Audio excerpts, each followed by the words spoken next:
To kneel or not to kneel, that was the question last week. With Americans divided on whether or not players have the right to peacefully protest. By kneeling during the national anthem. Everyone had an opinion, especially POTUS. Who tweeted about the issue 24 times. Calling players sons of bitches.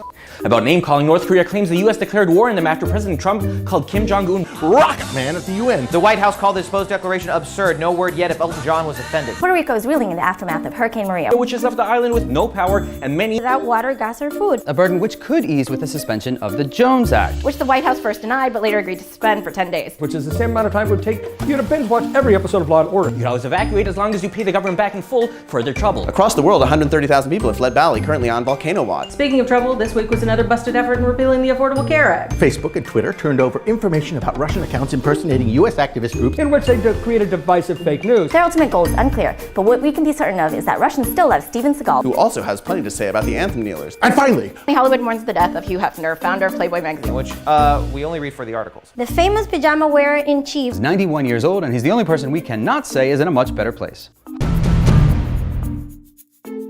This has been Quick Minute News. In Quick Minute News. Quick Minute News. Hope you learned something. About name-calling,